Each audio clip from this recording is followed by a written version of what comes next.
Match di cartello della 10ª giornata e nuovo snodo nella lotta al vertice dell'eccellenza calabrese. Sambiase, Vigor Lamezia non è solo un derby ma vale il passaggio di testimone dopo il ritiro. In Serie D dell'FC Lamezia Terme allo stadio Gianni Renda di Lamezia Terme il Sambiase, avanti di 4 lunghezze rispetto ai biancoverdi, scende in campo con Giuliano in porta e linea 4 difensiva composta da Perri, Schirri, Pailati di Colombatti e Strumbo, Solomon e Montero in mezzo al campo, Scrugli, Crucitti e Umbaga a supporto di Abayan. Terminale offensivo dirige l'incontro Alessandro Bini di Macerato, coadiuvato agli assistenti Elisa Lavarra di Cosenza e Francesco Otranto di Rossano. Primo sussulto in marca biancoverde con la girata di Catania servito da destra che non inquadra lo specchio della porta. Il Sambiase reclama subito un calcio di rigore per un presunto fallo di Denisi su Scrugli. L'arbitro lascia correre tra le proteste giallorosse sugli sviluppi di una rimessa laterale, però è Crucitti a irrompere in area senza chiedere permesso. Il destro vale il vantaggio per la compagine di mister Morello, il fulmine del numero 10 a squarciare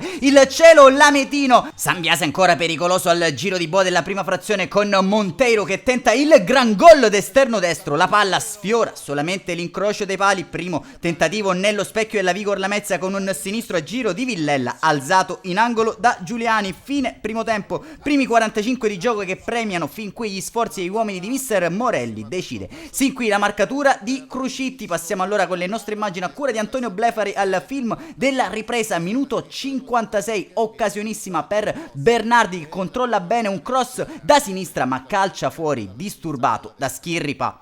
Partita che resta in bilico al Gianni Renda con il Sambiase dall'altro lato al 63esimo vicinissimo al raddoppio con una stoccata da fuori di Monteiro fermata dal palo, percorre un brivido lungo la schiena dell'estremo difensore della Vigor, altro palo da una parte all'altra, punizione di Curcio per il colpo di testa sotto misura di Catania che trova il legno da pochi passi a Giuliano, battuta clamorosa, occasione per la compagine biancoverde, minuto 77, angolo di Crucitti per lo stacco di Iania, palla che non inquadra lo specchio della porta, 4 giri di lancette più tardi Cataldi salta secco, Villella mette in mezzo un pallone insidioso che non trova però alcun compagno appostato in area di rigore. 5 minuti più tardi destro improvviso di Verso che rimbalza pericolosamente davanti a Giuliani, il portiere giallorosso si salva in angolo. 91esimo arriva il punto esclamativo del Sambiase con Jalò che sprinta sull'auto mancino, svernicia Denisi che prova a tenerlo in velocità, è scatenato il numero 17, poderosa azione personale che vale il 2-0 del Sambiase, fa di fatto gioco, partita, incontro al Gianni Rende di Lamezia Terme. Segue solo il triplice fischio, il Sambiase con questa vittoria allunga a +7 sulla Vigor Lamezia al quale manca una vittoria da 4 giornate. Il triplice fischio del direttore di gara di Macerata sancisce la vittoria e la compagine di mister Morelli. Il cielo quest'oggi